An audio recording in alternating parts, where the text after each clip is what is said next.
Good evening for what is hopefully a relatively smooth live broadcast. Good evening, gentlemen. Good evening, mate. Evening. Good evening. Well, I mean, this is the moment of truth. Is it working?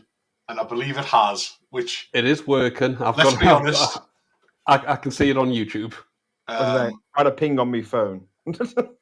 It's positive because, well, I'm left in charge of these things, and we're never 100% sure if it's going to work or not. So that's positive. Right. And there the chat's coming through. And can I just add, I'm just here on the request of Brewers. Is that all? Is that the only reason you're here? Is it purely the only reason? So we've got Brewers and Kieran. Good evening, guys. Thanks for joining. Appreciate it. Thank you very much for joining us. We're just going to sort of talk crap, which I'm sure is no surprise to anyone for a few minutes while we... Isn't that our MO? It is our MO. Before we get stuck into the pack, if we sort of kill in a few mins, how have you guys been up to much in the old hobbying world recently? I've been enjoying painting my Warriors of Chaos, but let down by my weak back. It's not looking positive for you currently, is it? Warriors? No, it's... I'm really enjoying it. Good. As a painting project, which, you know me, I hate painting, but I am enjoying it, but my back is just buggered. Ian straight in there, we buff dog. You'll see shortly, but no. I tried. We can't buff them because it would appease Stan too much, and we can't have that. It would make him happy, and nobody wants a happy Stan. No, it's a dangerous game. I know. What about you, Andy? Have you been up to much? Yes and no. Not really much for fantasy, but I did accidentally buy a box. You accidentally put... Oh, is this the new Horus Heresy box? Yeah, my finger just slipped on the button. It's not my fault. You were the one guy. Accidents do happen, I suppose, exactly. then, Andy. On a side note, I did win a prize last week, though, at something. Oh. Do you want to show you the prize? Is it filth related? I never have. It'll be heresy related. Not heresy related. Where's the camera? Oh, it's disappeared. It's disappeared. It looked AOSy.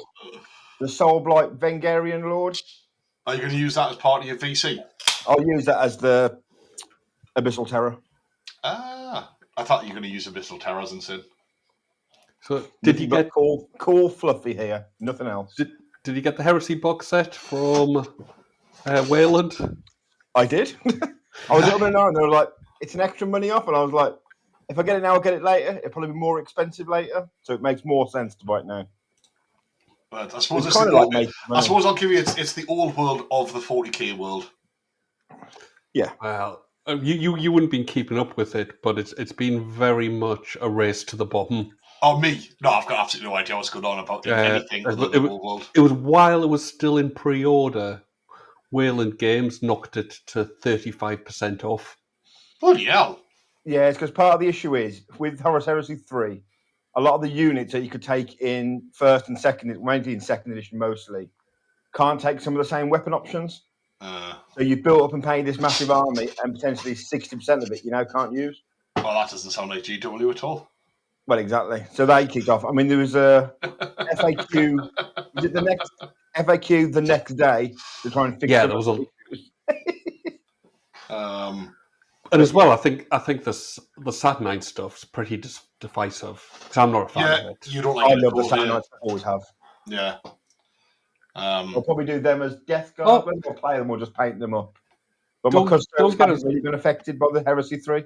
The army's still playable, so don't get us wrong. So I'm fine. I like the Sat9 Terminator stuff, but I just don't like that version of it. They're just big. They're just large. If they'd made them regular Terminator size. Well, speaking of Terminators, and I've got absolutely no link. No, I know, Dave. Thank you. What is this other game nonsense we're talking about? I also don't know what's going on, which is, I'm not 100% different to normal, to be fair. So, Just wasting time. with that in mind, then shall we start? And we're super pleased to actually fully release the pack for Forgotten North 3. Let's go. It's been a lot of work, and it's been a lot of waiting on the match play guide, the rumored FAQ, and then test playing the crap out of new Missions, scenery setups, making map testing to hopefully get what you'll hopefully all agree is a really good and pack that works for the next event. So we'll just talk our way through it and then stop with the pertinent bits that actually are worthy of some chat. Yeah, Sounds good. Yeah. So for anyone who's been before, which hopefully is, well, there's a lot of people. There's quite a few new people who will be attending. We're at the same venue with our ongoing partnership with the Britannia Hotel at Newcastle Airport. Great venue. The bar will be open through the day as it was last time in the room.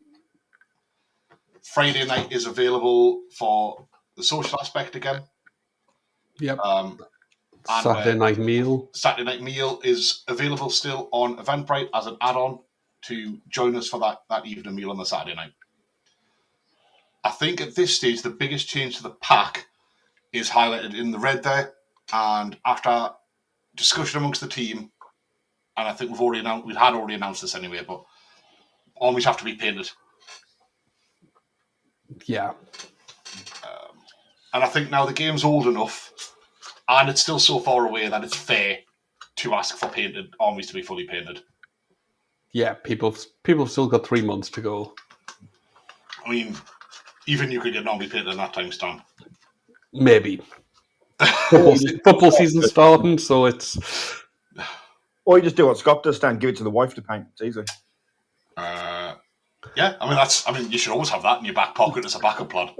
Dave, you're always welcome to come and spectate and provide us with free beer. Dave, you should come just to throw shade at Cathay players. Like, I'd be okay with it. I'd even buy you a beer. Because Cathay people are bad people. It's a certain type of person. Even Scott's not that low. Even I only play undead. It only happens that Tomb Kings are finally not shit. Wait till Scott gets undead balloons. Oh, that's the dream. Just fly around throwing screaming skulls at people. But yeah, at this stage, nothing particularly new other than the need for painting. It's in the same venue. Oh, Ian, now you're talking. Orc and Goblin balloons that actually throw fanatics at people. Have you seen the guy who's converted Skaven balloons? No. There's a guy on one of the groups. He's got like Skaven Jezzails over the side, poison wing globities, throwing stuff off the edge. They look amazing. That is awesome. I've seen an Orc and Goblin one. I don't think I've seen an Orc and Goblin. I've seen they're red, so they go faster. Of course. They should be. And if not, they should be red. Because as we all know from Gorka Morka days, red goes faster. Anyway, we're getting very distracted. Anyway, indeed. So, timetable-wise, there's not a lot different. Slightly later start. So, please come sort of between 9 and 9:30 on the morning for sort of welcome and registration. And that'll sort of on the Saturday, we'll go from 9 through till 6:45. And on the Sunday, 9 till 4:30. By the time we do awards, we wrap up, and everything else. And yes, Dave, Cathay players will do all sorts to hide how bad they are as humans. There is a link to the BCP registration page. Like, that's open, it's live. Like, people can register as soon as they like. Like, please, they'll get registered the better. Feel free to start loading up lists. Lists are editable right through until the deadline, which is the 30th. Lists are hidden, so if you want to hidden, yeah, that was exactly what I was going to say. So if you want to be playing around with your lists, get them in there, load them up, and they stay hidden until we lock the lists, we check them, and then we'll only open lists once we've done the draw. Yeah. Which we will do live nearer the time, obviously. Exact dates to be announced once we've been through the lists. And the format of it. And the But format. I think we've got something special planned for it. Hopefully, yeah. Hope that should work really well. Couple of things just to note. In BCP, if you are travelling with people or you are part of a gaming community or team, please do put your team names in so that BCP will keep you apart in round one. Because we had a couple last time who had put sort of old gaming tags on rather than who they were currently travelling with, and they did end up getting drawn in round one. Yeah. So even if you're not a member of the same team, but you're going down with or you play each other regularly, just put the same thing in. Yeah. That's it, Kieran. Everyone can just be equally unhappy if everybody has balloons. We could start a thing that if you're playing Cathay, there's like a fee to pay, an extra fee. Like the bad person bill. Yeah. And Andy, I'm not sure if you've been keeping up with the news, but that's called a tariff. Well, funny enough, talking about Cathay, balloons, and all other things army selection related. Staying at 2,000 points, I know some places are starting to delve a little bit higher and move things around, but we are sticking with 2,000. As per the GW match play, we're going to be using the Grand Melee and the Combined Arms, which I think is the intent for the tournament scene. It's definitely the most popular selection. I think they're almost designed to be used together to form a cohesive tournament pack. Yeah. From a comp point of view. So that's maximum 500 points, the whole wizard restrictions, the character and unit different restrictions around. Unrestricted units. Yeah, as per page 13 on the match play guide. The big caveat in there's obviously the armies of infamy and legacy armies are obviously allowed, no allies. But I think that's important for everybody so that everyone can actually have a fun event. Is that Cathay are limited to 2 balloons and the negative movement from the cannons does not stack. As it should. Yeah. We haven't come about this lightly. No, for obviously everyone who's listened to us or just chat with us at events or anything knows we are super keen on not touching core rules. However, evidently it's become pretty obvious pretty quickly that Cathay need nerfed. Yeah, they need toning down a few things. Well, not balloons. The balloons are the most broken thing that's ever been seen, with the potential exception of 8th edition uncomped Demon Prince of Warriors, obviously not Demons. Which is though, to be fair. But no, I think we haven't come about that this restriction lightly about restricting. I think it'll become a very common restriction of some sort or another. Yeah, I mean, obviously, we've spoke to other people about it. Toy Soldier are doing something very similar. They're only allowing 1 character balloon. We haven't gone that far. We've just said max 2 balloons. Have they stopped cannon stacking as well? I can't remember. I don't think they have made a call on the cannons as of yet.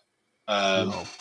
He was chatting about it on Facebook, and I just sort of went and let him know that. But they've generally comped cannons. They have comped cannons in general. I think this is indicative of where we are in the scene at the minute, and I think unrestricted balloons are just toxic to the entire community and obviously stop people enjoying the game. If GW come out with something that changes balloons, changes anything, this is under review. Yeah, obviously anything that GW release between now and the 31st of October will be reviewed and taken into account. But the last thing we'll want to do is people to run out and buy 4 balloons and then find out closer to the time they can't. Yeah, for sure. Have 2, enjoy 2. They're lovely models. But just know that you're a bad person. Can you imagine trying to transport 4 balloons, though? Andy, I'm terrified would be terrified transport 1. You've seen the state of me poor terrorgeists. If you're taking 1, it's the person in the passenger seat just holding the balloon all the way. Yeah. I'd have to. You see people with Titans with the seatbelt on the Titan. Aye. So I think that's the big one, and hopefully puts a lot of people at ease, because I think the idea of uncomped balloons and uncomped Cathay would genuinely ruin the game for a lot of people, and like we're very keen to make sure that it's a GT, but people should come here and have a good time. Like it's a hobby, and we're all playing it to have fun. Like people can play at different competitive levels, but ultimately everyone wants to enjoy their games. And hopefully in 3 months, they would have been around a bit, people would have adapted. Yeah, because obviously, as well as being the most rules-heavy thing in the game and most overpowered thing in the game, they're also new, so people haven't found adaptations yet. Adaptations, rather, to play against them. There's not many. No. Like, Tom from on Team England has had, I'm sure he'll correct us, but like call 130 games. Yeah, he's had over 100. And like it's like they're just so hard to counter. They're unbelievable. Oh yes, make balloons dry as dust. They should be flammable. In fact, Stan said this. They should be super flammable because they're filled with goddamn gas. They should get a rule like dry as dust that a flaming attack does D3 plus 1 wounds. Yeah, they should have something like that. But I want to bring back 3 Collins. I want 3 Collins again. 3 Collins to high rocks at balloons. Yeah, just throw 3 rocks at them every turn. Go, there you go. The base is so big, you'll probably hit them. Well, I'll have 2 turns before they can get to me back lines. Or to be fair, yeah, Dave, you're absolutely right. If balloons were just slower, because at the minute, like, I don't know if GW have ever seen a hot air balloon, but they're not the fastest or most maneuverable thing on the planet. But they're not magical Chinese ones. That's true. Or like I was saying the other weekend, bring in the wind mechanic from Man of War. Yeah. Decide which way the wind's blowing. That's the direction the balloons are going in. Sorry, they've all blown off turn 1. No, so I think everyone's hopefully will receive the news about the comp of Cathay and the way we've done it in a positive manner. Yeah, I think it's a healthy change, not one that we wanted to make, but one I think we had to make. Yeah, it needed something to tone them down. So hopefully this will be enough to still. But also, you still need to make sure they're playable and competitive, and they're certainly that with 2 balloons. However you want to build them, frankly.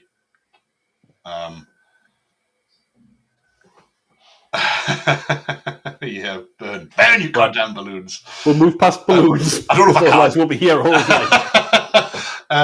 So obviously the other thing remains in place. Your models have to be on the correct base size or using base extenders as per.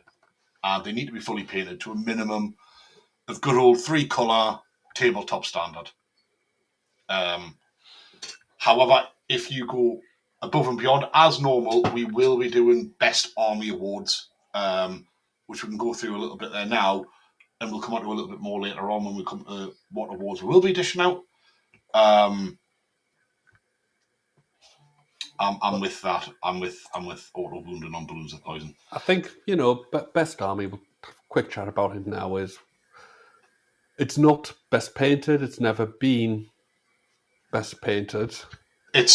Although it can be best painted. It can be, but it's theme, its color scheme, its conversions. I mean, we've had in the previous 2 there was Todd's Empire, which was just stunning and all 3D printed and very unique. And then last one was Tom's Beastman, which was so sort of John Blanchian, if that's a word or a term I can use, that we just couldn't not, because it was just so freaking cool. It hit the theme bang on. I mean, there was, to be fair, last event was bloody. There was some stunningly painted armies at the last event. I feel like the Best Army, someone bringing a Cathay army with no balloons, will be up there with the show. If you are the Cathay hero that the world needs and doesn't play balloons, like, come on, yeah, the world needs you. The world needs heroes like that. But yeah, I think this one was always in the event so far. Has always been a really hard fought award, and I'm looking forward to seeing some stunning armies on the day as well. To be honest, we will ask obviously to get them for you to set your army up, really display it. We'd encourage anyone to come and let one of us know who they think was the best army or the best individual model. But it isn't actually a voting system. It will be sort of decided from us three. No votes, but bribes are welcome. Yeah, bribes are always welcome. Oh yeah, bribes.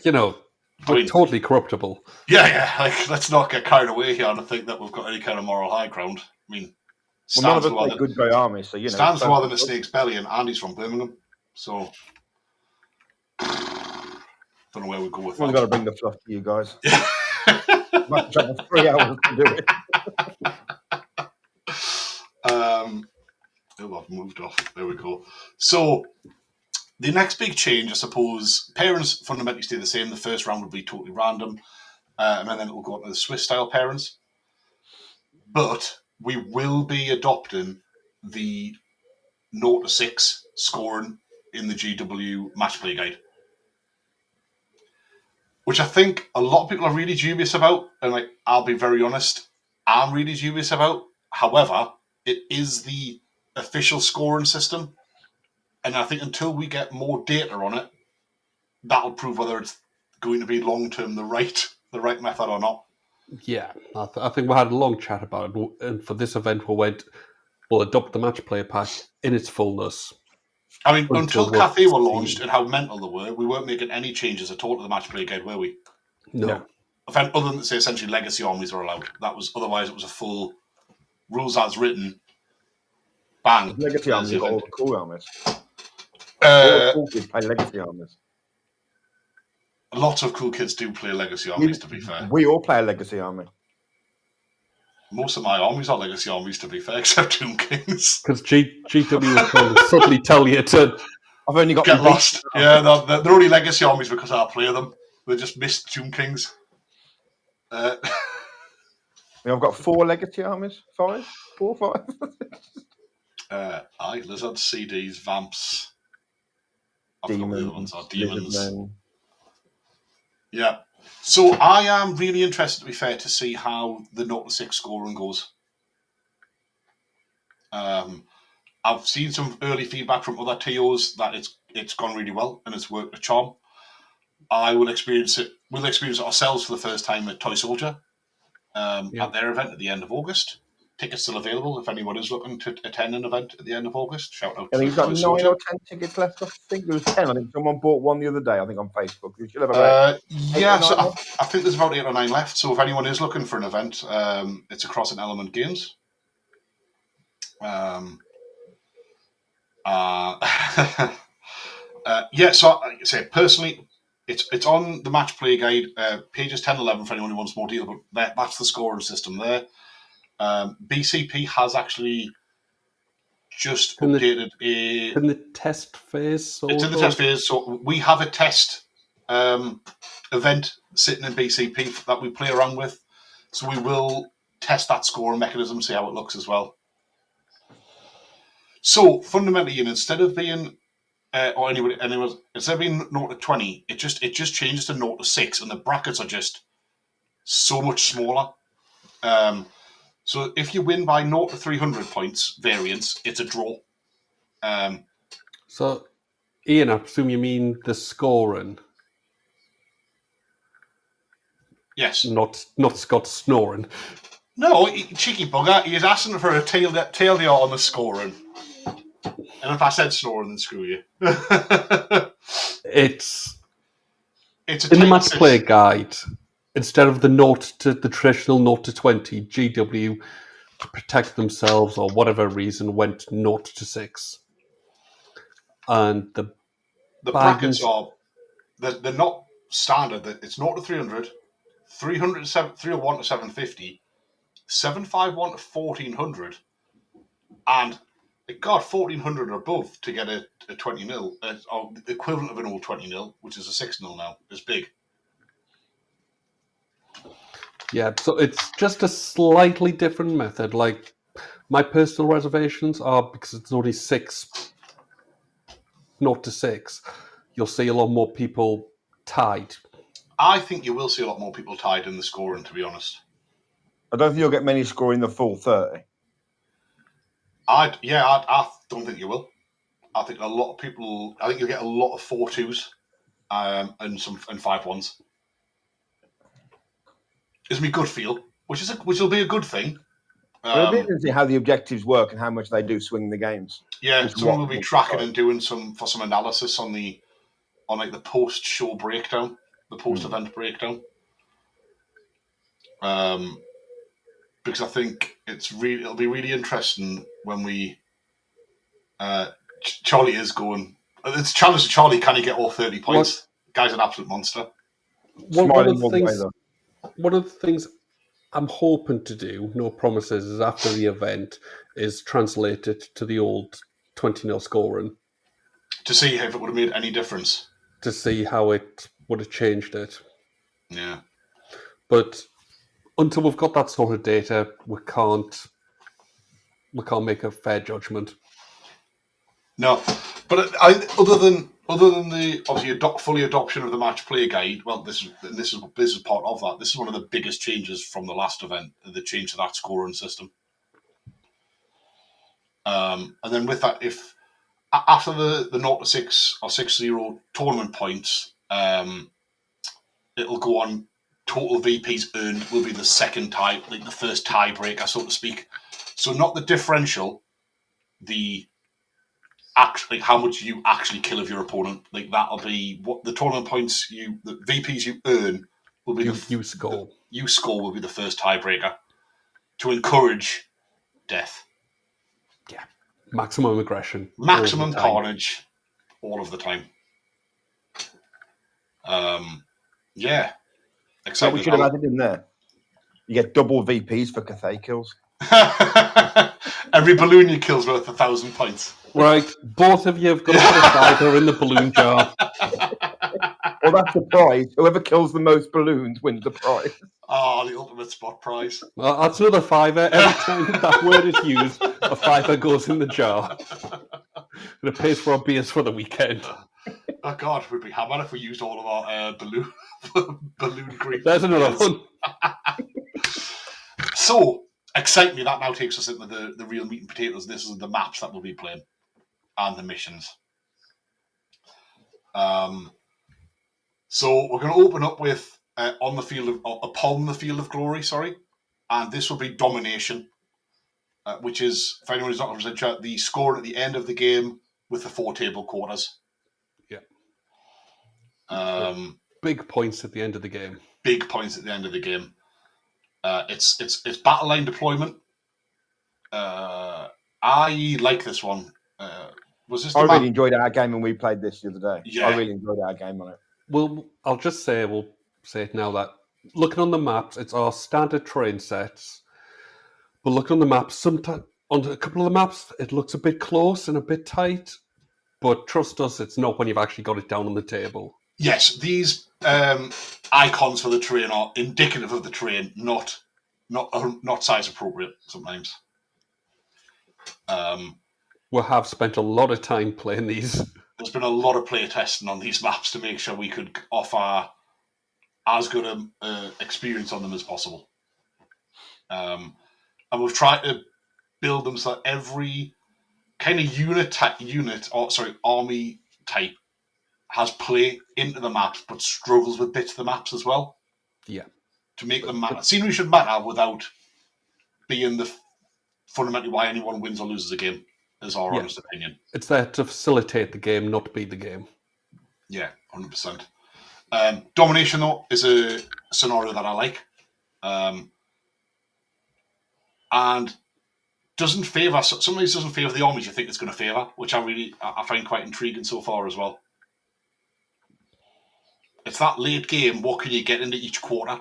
And how do you balance going for points rather than conserving points to nab those nab those quarters at the end of the game? Some people have rightly raised that it's a win more. It can be. It can be if you play it that way. I also at the recent Home Nations event, like I won a game of domination, but I actually lost the secondary objective. Like I lost the domination points. So I had 2 contested quarters. They had 2 full quarters. So I think it was about, I don't know, whatever it was, 400 to 600 or something like that. I can't remember. But I lost that objective whilst winning the game. So it's not always just win more. No, it's not. It can be, but then so could any scenario. If you both go headlong into each other, it will be a win more. Yeah, but then any scenario is going to be like that. If all you do is just smash into each other and fight. That's why the 6-0s become 4-2s, 5-1s, because someone will cheekily score a couple of objectives and then knock your score off the 6s. Yeah. And no, you're right, Dave. Like Home Nations, it did prove to be a win more, admittedly, but only slight. I will be interested to see, and we will continue to compile data from each map at the end of the event to see what the impact of the scenarios are, because we will always be up for tweaking which scenarios we use and how we combine them in future events. Totally. We're always open to feedback. Oh, always, yeah. Love to change some stuff up. So the next one, then game 2 is sorry, anything else either one of you guys want to add about game 1? Apologies.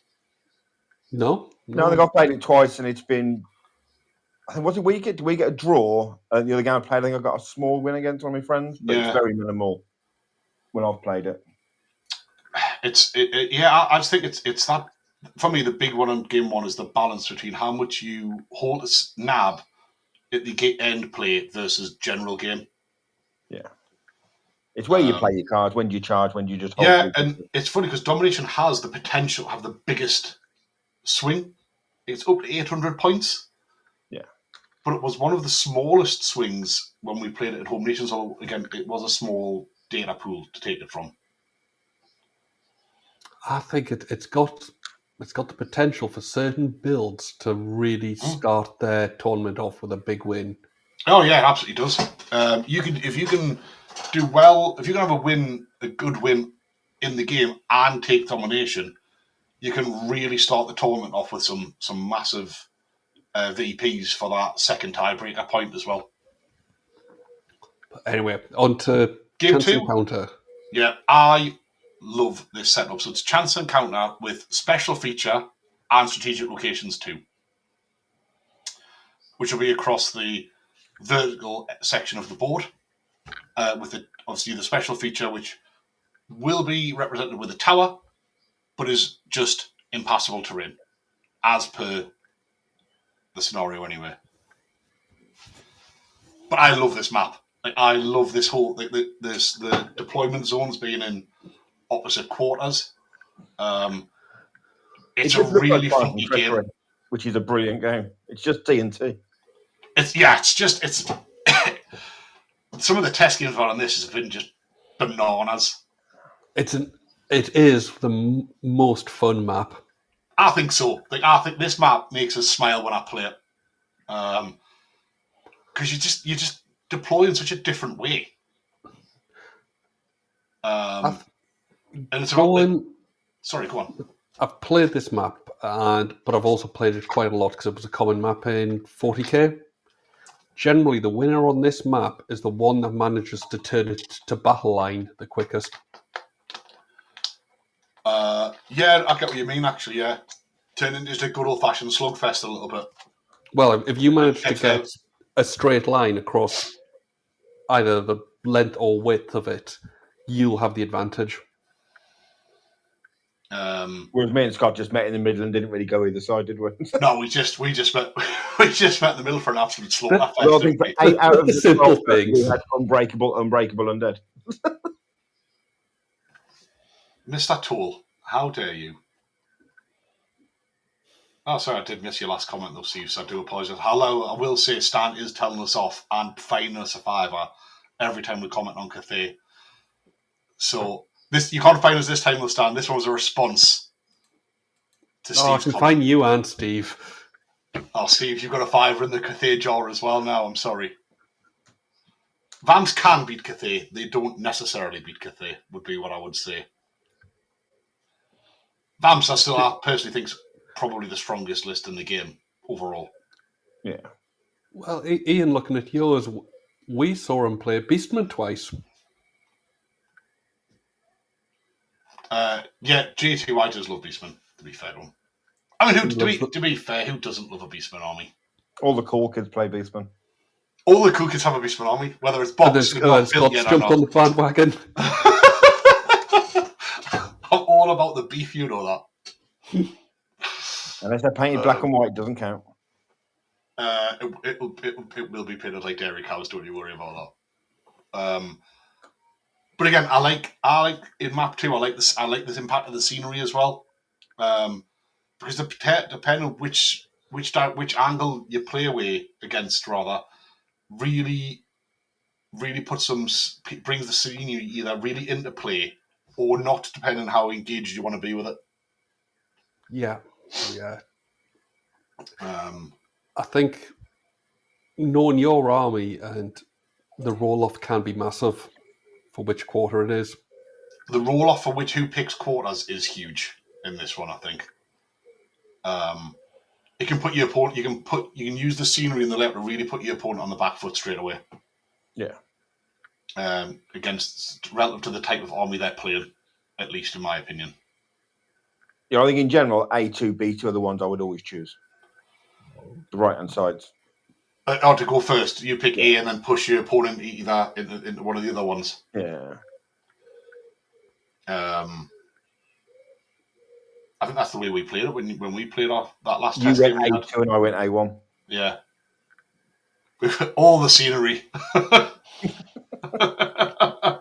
But yeah, I do think this is a cracking map to come into after lunch game 2. It's definitely for me one of the more fun maps. Which then takes us into, to be fair, probably my second favourite of the maps, personally, which is the Drawn Battle Line in Strategic Location 3. I freaking love this map. I love Strategic Locations 3. It's my favourite scenario. This was wild in our game. Yes. Yeah, it was I think this map's great, and I think this scenario is great. I think the triple strategic location is bloody fun anyway.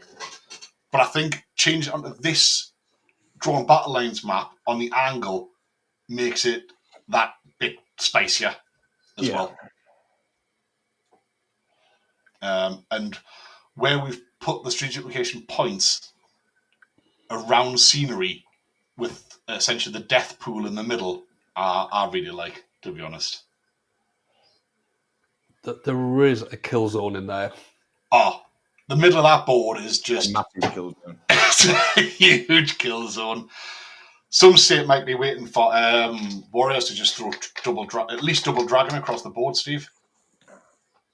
Right into the artillery gun line. Yeah.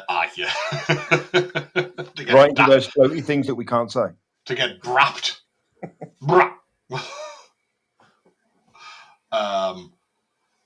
I must say I've already said I really like Strategic Locations 3, to be honest. I think it is a very good scenario. But obviously one unit can only take one objective. Yes. Let's not be silly. Yes, and that we will come to that some caveats at the end, but yes, for anyone thinking, I'm just going to take a massive unit and line hammer across the middle or anything crazy like that, each objective can only be taken. Each unit can only control one objective, even if they're next to two. You pick one and ignore it for any others. Yeah. Otherwise, people like me do bad things. Yeah, I can see a massive long graveguard unit. Oh, I could if you could hold multiple, I could see like a phalanx graveguard unit across there just laughing, which would not be cool for anyone. No, it's not the spirit. No. But that's okay. That's game 3. Like I say, Drawn Battle Lines, Strategic Location 3.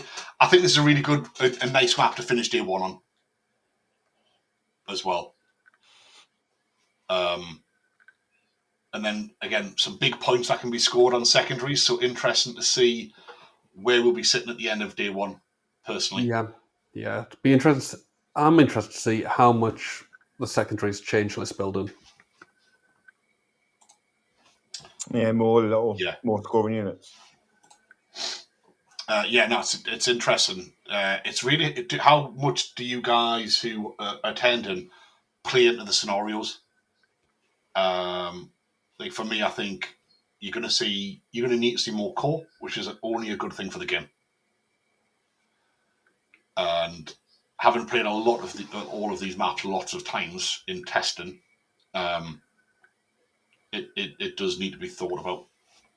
Like you do think about how you're building your scoring units and give yourself some like surplus wounds. Like don't just be taking 10-man units and expect them to score, because they will take casualties and then they will not be scoring anymore.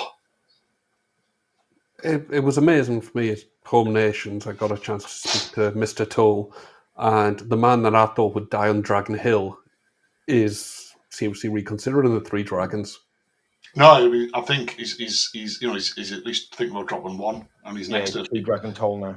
2 Dragon Toll at the event on tomorrow. I never thought I'd see the day. You just don't know what to make of it anymore, Stan, do you? You're not sure what's happening.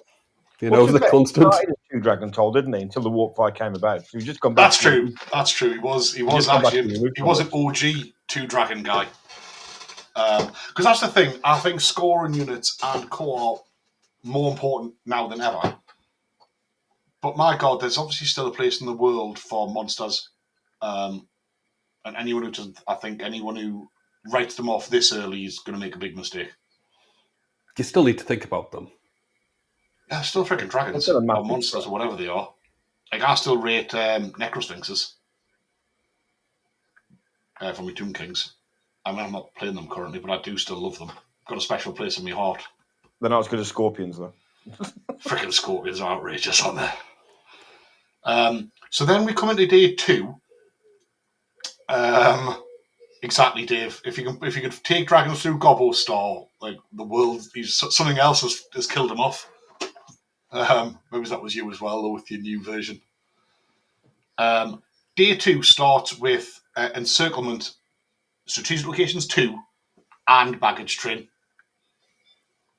And this game is scheduled for longer than any other game of the week. You get an extra 15 minutes, I think, on the timer for this game. You get up to 3 hours. 1, because it's game 4. Start of day 2, people can be a little bit sluggish. Some people are a little bit worse for wear. Some people have just got out of bed. Some people have literally just got out of bed. And also, because baggage train's in there, it's something else to think about as well, which I like. I think baggage train's a really interesting secondary objective. I think just seeing what people make for their baggage train is going to be really interesting. Yeah, I hope there's some of the better painters and modelers out there embrace the whole idea of the baggage train and do something really jazzy. Because I'd definitely look forward to seeing some cool stuff. I think people could go wild with it. I think I might try and 3D print something that I've just thought of for my baggage train. Oh, so you just had a thought company, have you? I want to try and find, I've looked on cults and stuff like that, I want to try and find a crashed balloon. Oh, yes! Stan! That's still another $5 in the tub. I don't care, it's worth it for a crashed one. Definitely crash balloon as a baggage should be amazing. I love that. But there's also like, I mean, I won't be crafting something or converting something. I'll be using a non-GW War Sphinx as my baggage train until I require it for a GW event, in which case I'll best paint up an actual GW War Sphinx as a baggage train or build something by then. Have you got a GW War Sphinx? Unpainted, yeah. Is that when you got off Mark? Yeah, it's in my box of lots more unpainted Tomb Kings as on my drive to eventually get them done. Yeah, I mean, you're right, Steve. Like, all world is just a big game of rock paper scissors, isn't it? They're just objectives. Just add in another factor to consider.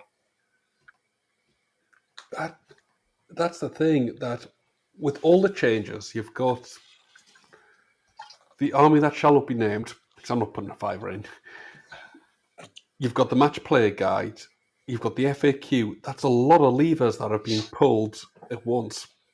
Yeah, I think that's the other issue with everything that's going on. It's been such an insane time to be playing Warhammer. Like it's been crazy, the amount of rule changes, compacts, like you say, the new armies.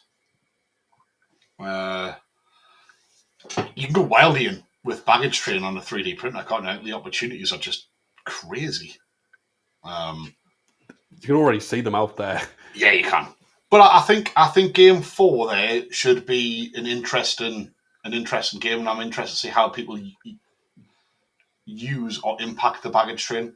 Like, I quite like that deployment as well, with a little like forgotten flank. I quite like that. Yeah, it's very reminiscent of one of the 9th Age ones, isn't it? I quite like it. It's just 30k, probably 40k as well. I think in the old editions. It's just again, I think I quite like modified battle line, which is what it effectively is, isn't it? It's just a modified battle line list, but it's interesting.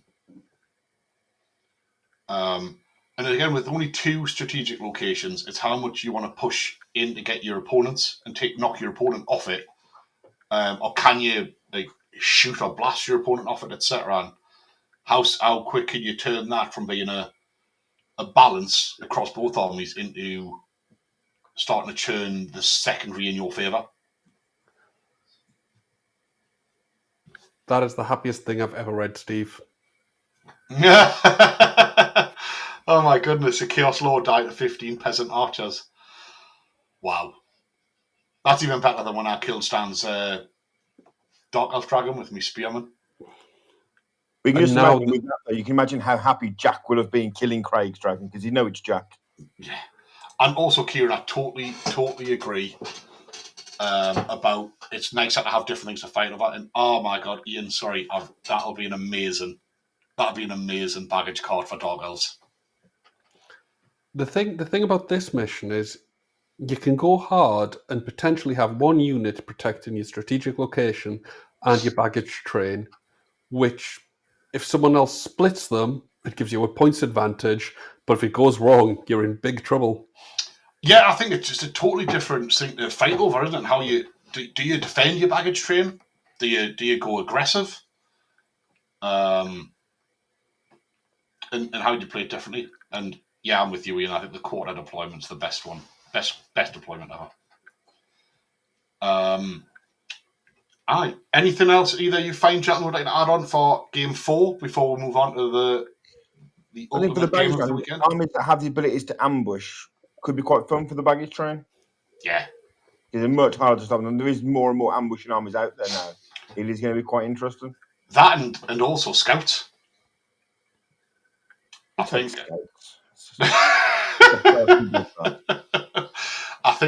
you're right. But ambushers and scouts, anything that can push at the opponent very from their own deployment zone effectively, or from their own side of the board, is really good. Especially core scouts or core ambushers. Yeah, because then also they're just the opportunity for scoring is mega. Yeah, which is what Beastmen. The army that we can't take. We'll come to that very shortly, Ian. Don't worry at the end. Keep watching for just a little bit longer.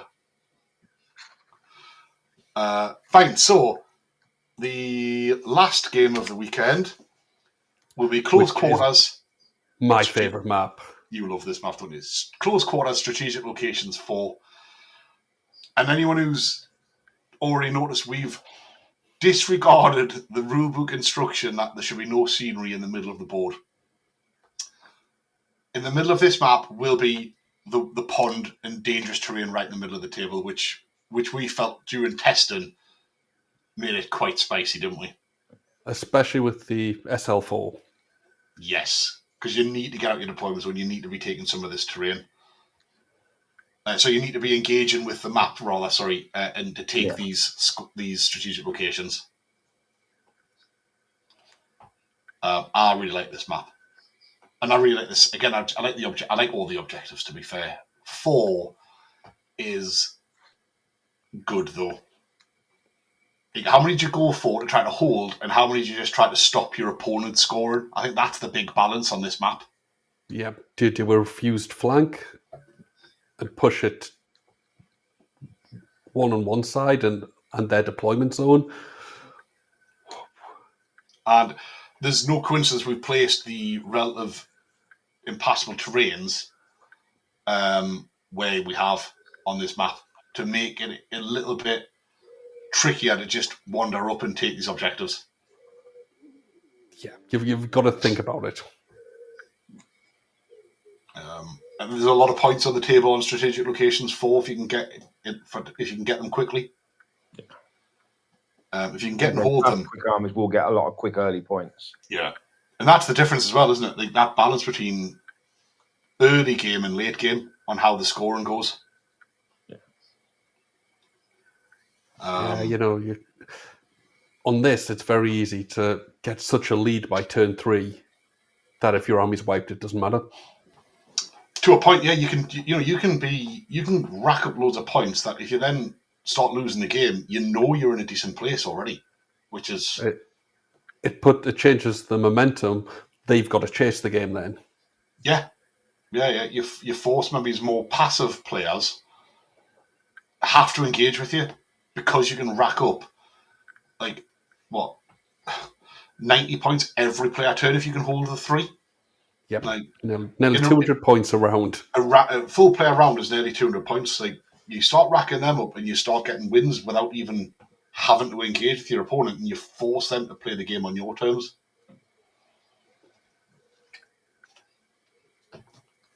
Which, again, just adds a different element to the game, doesn't it? For me, it forces more choice and more decision making at every stage, from your list building to turn 5. I mean, do you remember those days where we didn't bother reading packs and just rocked up at events? Can't really do that these days. No, no. Shane's screwed, isn't he? Mission. No, you've at least got to be aware of the fact you need scoring units and how they work and what the blend is. And I think. I mean, I've had to drop a Beastman Chariot. I mean, it's shocking. What do you do with yourself? I just don't feel the same anymore. That's why you're playing demons instead. Yeah. That's a prime example. Beastman Chariot goes from something that was your core to something you use to break other core units. Yeah, and you need to rethink because you need something to hold those objectives. I mean, you can't just ignore them. Most core units, but you're then scoring nothing. Yeah, and I think because there's a better part of 200 points that you can feasibly be getting every turn, if you can't score the objectives, you're just giving up so many points. You're leaving so many points on the table. So they're the maps. I hope everyone, if people forget to bring a baggage train, I think they just give up their points immediately. If you don't bring a baggage train, you will give up your points immediately. With baggage train, then we'll address that bit at the bottom there. We've all seen some confusion online, haven't we, with baggage train rulings? Yeah, it's a 60 by 100 base size. It's dangerous terrain, but it has no impact versus line of sight. It's effectively invisible. And that is actually in the match player guide. Yes, it is. I can't say it, Dave. Stan will fine us again. Bruce is fine. And the other thing we have adjusted though is that to start destroying the baggage train, it's moving to base contact with it during your compulsory or remaining moves, so that random movers can actually destroy the baggage train. And you can't overrun into it to start destroying it. If you overrun, you stop within an inch. Yeah. But your little squig hoppers can still go and do it for you. Go in there with their little spears or swords or whatever they've got. It's the squig that does all the Some work, kind of stick.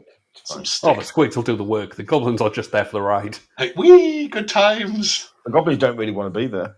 No, they were bullied into it. I think so. The other thing, just a final with about the maps as well, that from anyone who hasn't been to one event, every map will have 2 woods, 1 large impassable, 1 small impassable, a dangerous terrain, and a hill for like 6 bits of terrain. on every table. Woods, hills, and the impassable terrain are all infinitely high and all block line of sight. Yeah. Just for clarity. And all games will be played for 6 turns. Yeah. Fixed turns. Yeah. And then, as we mentioned earlier, no unit can control more than one strategic location at any one time. At this point, before we go further, should we talk about one of the freebies people will be getting for attending the event, Stan? Oh, hold on, I'll just reach over. While Stan's doing that, Dave, we're not all power gamers. Some of us do play for fun. I'm not I don't know sure who these how people are, they'll... Dave, but Andy tells us they're out there. Well, Scott's fun list was 5 screams. Oh, it's got invisible, Stan. I know, it's as bad as mine, Stan. Put it on your forehead, it might work. There we go, everyone. Oh, no, it's gone again. It was there briefly. That's gone invisible again. Hold it in front of your chest, Stan. Yeah. Put it on like a badge. Can I? Yep. Oh, there we go. So, yes. Look how to proud go back you to your earlier question, Ian. Everybody who attends the event as their freebie will get 4 strategic location markers and 5 Forgotten North dice, which we're super pleased to. The quality of them has come out wonderfully. Like, we're really pleased with the dice, and the strategic location markers are really, really nice as well. So, well done, Stan. So on game 1, we'll be running around all the tables to hand them out. Yeah. Obviously, the draw will be done before anyone gets there. We'll be doing the live draw, so everyone will know what table they're on. So make your way to the table. Don't start setting straight. We will get you really quickly and dish out your goodie bags as we do at every event. We're really pleased with the strategic location markers. They're really quite nice. And we think the dice are lovely. If anyone wants more than the 5 dice that we will be providing as part of your goodie bag, additional dice are available to purchase as an add-on on Eventbrite if people do want to have, say, a round number like 10, or they could potentially win a prize, which may or may not have dice associated with it as a gift. Steve, the canon rule, we're discussing it. Is Steve trying to cheat again? He's always trying to cheat. This time it's totally valid. It is, I can't believe Steve has a valid question. It must be from Jack. It'll be from Sam. You'll have typed it in. That's more like that. Jack doesn't need to ask questions. Jack knows all the rules. He might do now. He didn't when someone charged him with a casket. I don't know who would possibly have done that. That was early in the edition. Everyone can make mistakes, okay? Also, they are fancy, Dave. They are fancy. I wouldn't like to say which one's the most fancy because I haven't seen the red ones in my hands yet. For those that are watching and don't know what Steve's talking about, is the being able to shoot something behind a wood with a cannon. Yeah. Or over a building. That's Steve. Sorry to just segue. That's how my grandson plays Warhammer. Youngin, all right. Jesus, you and Toll sharing some genes. Oh, I tell you what, magic happened on that night.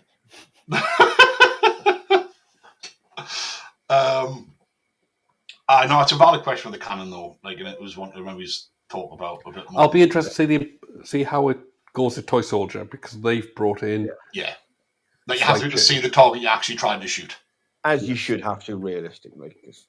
Yeah. When I played Steve the other day and I was like, I'm not going to shoot if I can't see. I think you should have to be able to see the target you're trying to shoot at. You can't just be like, I think there's a model behind that forest that I'm going to definitely shoot through the woods with, etc. I think it's nonsense. Again, I'll say it because we're talking about other things that people won't be aware of. For Toy Soldier, what they've said is you have to declare the target and the line it's going on, and there has to be a visible and targetable unit.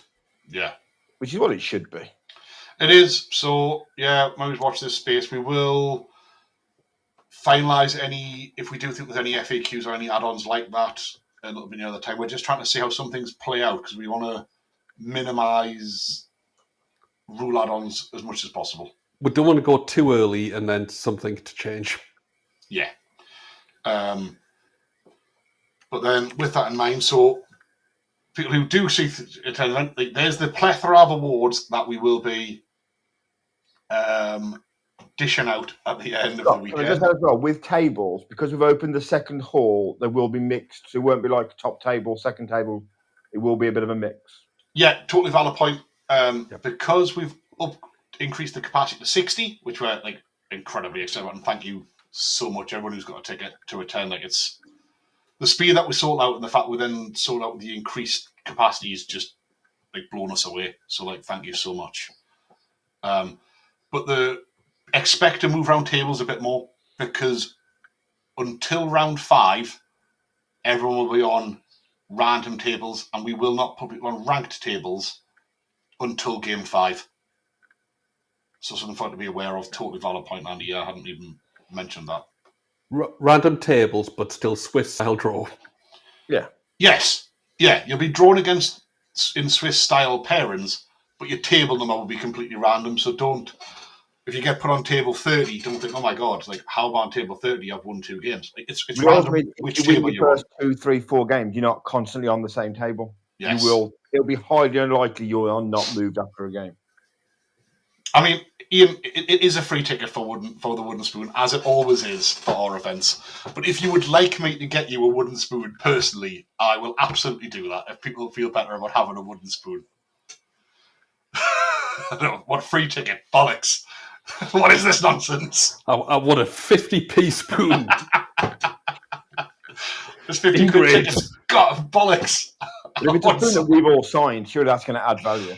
Yeah. At least 55p then.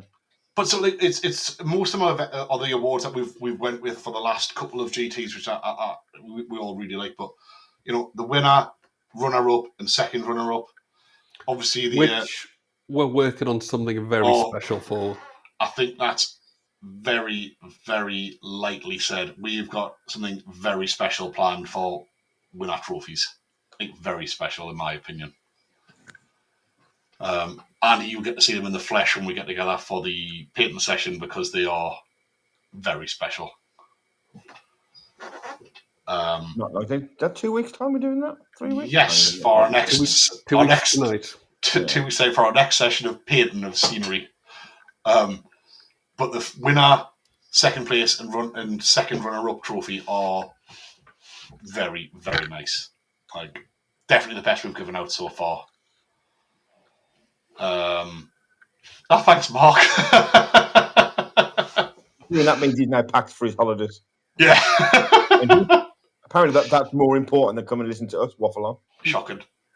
What a feel let down. Sticking attitude. Yes, well, those first, second, third trophies will be spectacular. So watch this space. Wooden Spoon. Obviously, we always give away a free ticket for whoever finishes last, which is not something we're going to stop doing. Something we really. I mean, some people might argue it's the best prize, and those people would technically not be wrong. We want to encourage people who don't necessarily do that well at the event. We're there for a good time. It doesn't matter where you finish. It's still fun. I do think Gary's score from last time might be hard to beat, though. Yeah, Gary did exceptionally bad last time. Oh, that was amazing. He showed up to play a fun game of Warhammer, and everybody else had actual armies. Even on a 0 to 6 thing, you'll probably beat his score. Yeah. Gary did bring a wooden spoon to a gunfight. He did. Oh, Steve, you wait until you see the awards we've got. They are special. Forget a sword, but there's weapon. It's weapon themed. There will be teasers over the next. There will be teasers. Yeah. We'll also be doing, as we mentioned earlier, the award for best army, which we're very keen on. It's not necessarily the best painted; it's just the best army.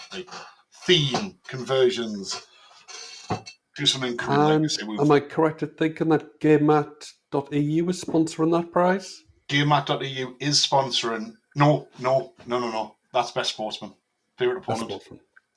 But there will be a nice award for best army and best individual model, which we didn't do on the very first event, but we did last time, and it was won by Mop's spectacular Chaos Lord on a dragon. Yeah, that was superb. So Ian sent you a picture of a wooden spoon that he expects to get with a little everything on it, little thing. Right. Okay. I think he's got high hopes. I will take that on board, and I will make sure that happens. Ian, I will. I'm nothing if not open to direction. Yes, Steve are the grey dragon. That was I think he painted each individual scale separately, which is quite outrageous. Yeah, he didn't just dry brush it. Madman. I only dry brush. I don't understand what anybody else is talking about. And I do wash, dry brush and wash. Wash in general or models? Models. Then back to what we were discussing earlier. Best cabbage train. Best baggage train. So this is another one. Bring your creativity. Bring something really cool. There will be an award for the best baggage train of the weekend. I'd want to see what people rock out with. I think my favourite I've seen so far is the one with Orcs and Goblins, I think it is, who's just got a little wagon full of cabbages. It's just brilliant. Aye. I think you could do something nice for VC based on the utilising. Well, I think the corpse card's just almost a ready-made one. Yeah. But also you could do something a bit jazzier with a black coach conversion as well. I think could make a really cool one. One I'm thinking about doing when I get round to it is stealing the idea that in the GW diorama of the Bretts, Tomb Kings that they did launch Old World and put a casket on a chariot as a baggage train, which I think should absolutely be in a usable unit. So I quite like Liam's one. You could use his casket where the bone giant's holding the casket. That would work on the baggage train. Yeah, stuff like that. You could just for the baggage train, as long as it's on the right base size, you could do loads. I think if anyone's got access to a 3D print as well, there will be hundreds or thousands of files now for different baggage trains. Yeah, if you've got any talented blending files. Or even if you're just a good old fashioned converter, and you want to chop stuff up and glue it together, I think there's some amazing stuff you can do with that. And then our final award of the weekend will be for favourite opponent, which will be voted for by the player. And this one is sponsored by GameMat.eu. So the winner of favourite opponent will receive a brand new supplied mat from GameMat.eu. So thank you to them for that. And some of the other prizes will also be being supported by Gathering Point Games in Dortmund. So exactly what was supplied with is to be confirmed. But again, thank you very much for that support as well. And they will go to certain prizes on that list. But yeah, favourite opponent, one that we're all Arvo was really passionate about. We always want to see the game played in the right way. And we had it was a real tight one last time. It was a tie, wasn't it, between Toby and Gary, wasn't it? Toby and Gary both had 5. Yeah. I think Sam and somebody else had 4, which is is amazing, really, when you, especially in an event for all 5 of your opponents to say you're the most fun person that played. Sam just got votes because he's the friendlier Toll. And the benchmark's low, though, to be fair. Yeah, I mean that is true. But it's Sam as well. He was up at the top end as well. Yeah, he was. Did he come 6th or something like that and get 4 best votes, which is phenomenal to come that high. He was doing well till some evil person brought massive amount of gyrocopters to the table. Yeah. There was loads of gyrocopters there last time. It was horrific. It's like every gyrocopter in the dwarf realm. But yeah, thank you to GameMat.eu for prize support, and thank you to Gathering Point Games as well for the forthcoming counter-attack bases for the dice. Yeah, the dice are amazing. The strategic locations that we're going to give away are wonderful, and the prize support at the event is going to be really good. If you didn't want to win it beforehand, once we do start teasing first, second, third prize, you will definitely want a podium at the event. I want a podium at the event, and we're running it, which is a shame because I really want one of those prizes. I'm just living the dream for 3 months that it's actually mine. Yeah. Pose with All on pictures. his phone you got to look out for. There's some dodgy photos of him. Yeah. And then I suppose, like, before we go into the last few bits of appendix, like, just a big thank you from ourselves to everyone who's got a ticket for the event, and not just people who have come to the event, but the people who support via our YouTube and Facebook interactions as well. Like, we obviously it's not a job. We do it because we love doing it for the hobby, and we really appreciate all the support. It goes without saying. And it has been actually really enjoyable just having a bit banter with everyone that's watching now. Yeah, we're going to try doing more live stuff because it's just more fun. And if we can interact with people during the recording, that's for the better. I'll be back in 2 minutes. I've got a small person running around. Oh no! There we go. The hazards of live recording. But yeah, no, thanks very much. And then we mentioned earlier, but just something to keep an eye on is closure dates. If anyone is wanting any of the add-ons that are available, the Saturday night carvery, which went down a storm last time, it was lovely and an absolute bargain for the price. The dice. Have I missed any other add-ons, Dan? The big important ones are the meal and the rooms. If anyone wants rooms, if anyone hasn't booked a room. Yeah. The dice, the stuff that we supply, like the dice, we can probably keep open a bit longer, but anything hotel related. Yeah, we need to be able to confirm rooms and meal attendees to the venue. So if you are wanting to attend the Saturday night evening meal and have a nice carvery at a phenomenal price, get on that as relatively quickly if you would, just so you don't miss out. And again, just so we can confirm rooms to the hotel. Okay, for those, last year I think for the meal we had something like 75% of attendees. Yeah, there was over 30 people there, wasn't there? It was ace. It was an absolute blast. So this year, if we get the same sort of numbers as a percentage of 60%, we won't get the private room. No, they will, however, block out the entire restaurant for us for about an hour. And then they'll push everyone else into the private room. Yeah, and so we'll have an hour of just the entire sort of restaurant just for us, which will be phenomenal if we can get that many. But if there's not that many, we'll be back in the private room, which will also be an absolute blast. But I think anyone who stayed last time, the food was really lovely, and the price point's incredible for a 3-course meal.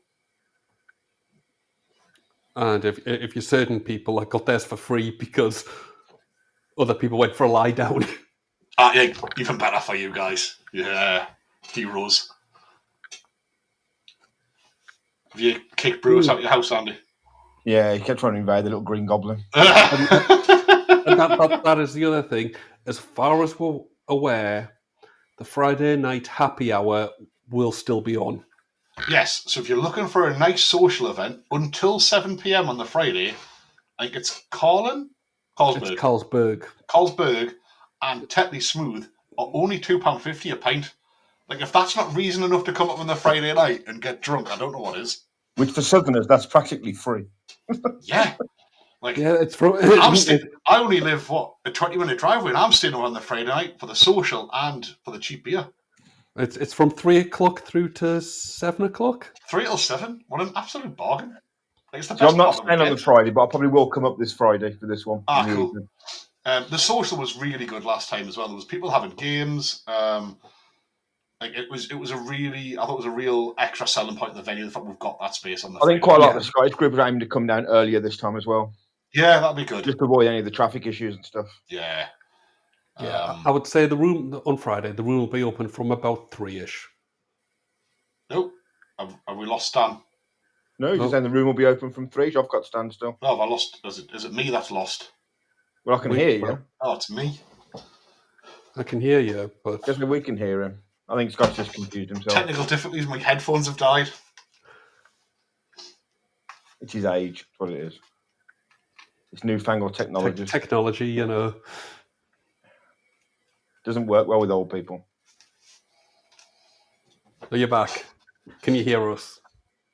Hello? Hello. Hello? We can hear you, but I was absolutely blaming you guys, and it was me with the technical difficulties. Oh, no. Me and Stan. I was like, Stan's gone quiet.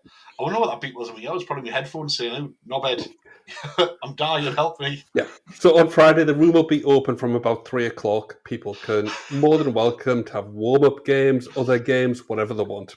Yeah. I'll probably bring me demons down, so we've got an army there if anyone wants a game. I'll bring me demons down. Yeah, but like, we brought armies last time in case they wanted games. Like, it's the only time we'll get to play over the weekend, hopefully.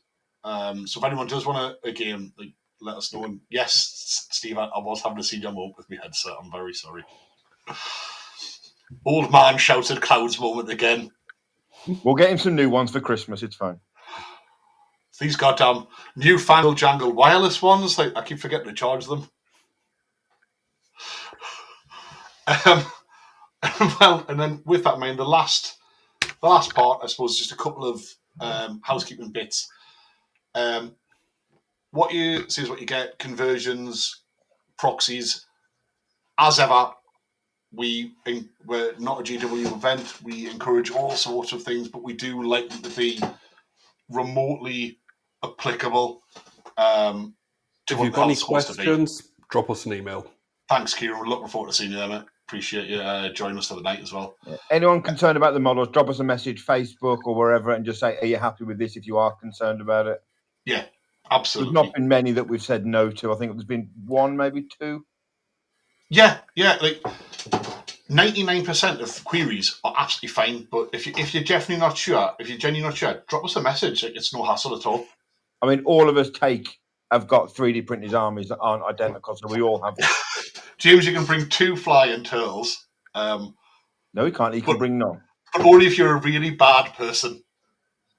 Thank you, Steve. Steve is enforcing it. Well, he didn't say any of the words that you banned, though, to be fair. I know. It was implied. It was implied, and it's a £5 fine for that. Is Steve going to be our toll keeper and just go around collecting all the money? No, because then he'll just spend it on alcohol. Yeah, that is true. But only for himself. He's not daft. He's smart. Well, smart is a strong word. FAQs and any GW amendments, we'll have the cut-off point as the 31st of October, the same cut-off point as list submission. So anything after that, done. Not to worry. We'll be locking it all down then. And then... we've got no inside information. We're not expecting anything, but... No, just on the off chance that one of those new... An arcane journal or something that they announced, or they realised that they snorted too much crack on the night that they released the Cathay book, and that balloons weren't supposed to have all those special rules. They just got really high and just typed in all the rules.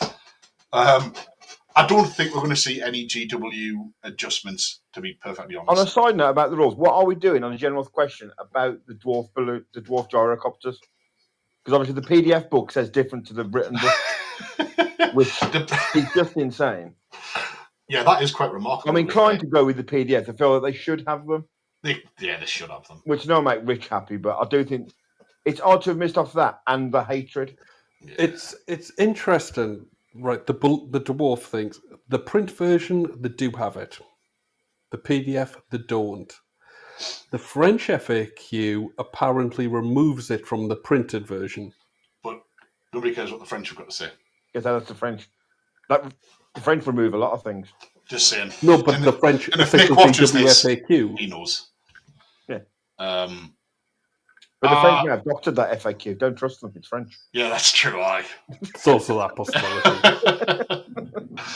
But the final point on there, about sportsmanship, if anyone does have a concern, let a judge know as soon as humanly possible, and if you're not comfortable addressing your opponent, let us know. We'll stand by the table, whatever else. But we don't expect any of that. But it can happen. Like, there's 60 players there, and you might get a bad game. If you can, let us know as early as possible, and we'll do something about it. That game can be attitude, it can be timekeeping, it can be time wasting, it can be anything. Yeah, but we don't expect it at any of our events. We haven't had any issues at the last event. We had one at the first event, which was addressed with one person. But if you do feel like you've got it, please let one of us know ASAP, and we will address it. So, but what doesn't count is just saying they've bought these floaty things. That's not sportsmanship. That's just bad taste. Yeah, they're just bad people. They're not cheating. It doesn't have to be a big thing. It doesn't have to be a big thing. You can just say, "Can you come and stand at the table?" Yeah. Don't feel uncomfortable. Even just wave one of us over. If you do feel like you need something, we'll absolutely be there. Yeah. It is in 2 rooms, but we will be in a presence in both rooms.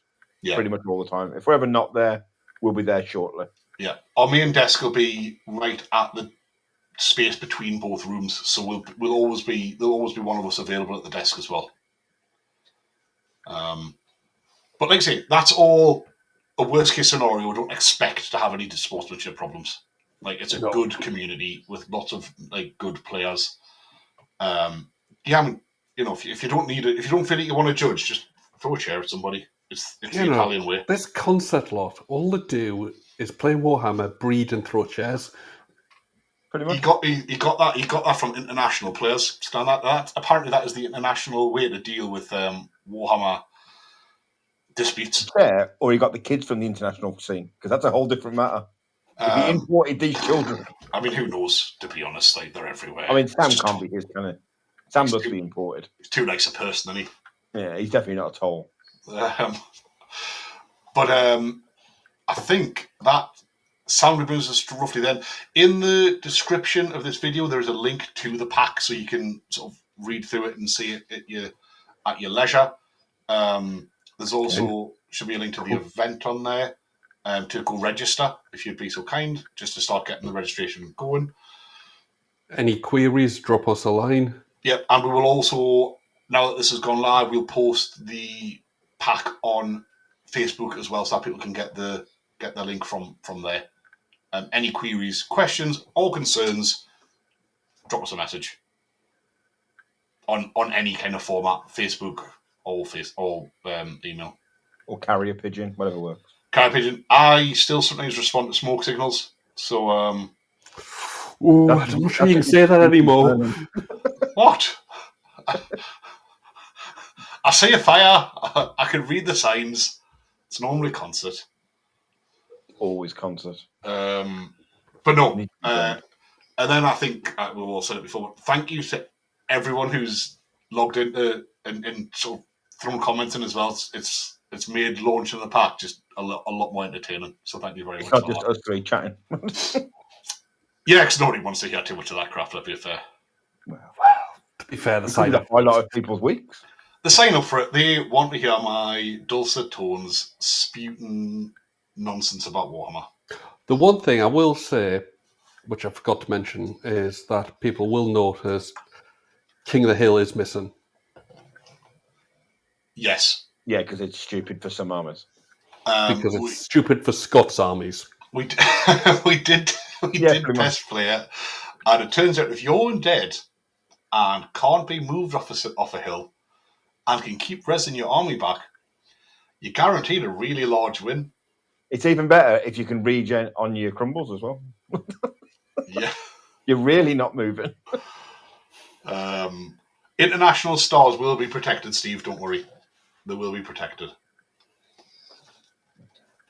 So if you see one, Steve, let us know. Yeah.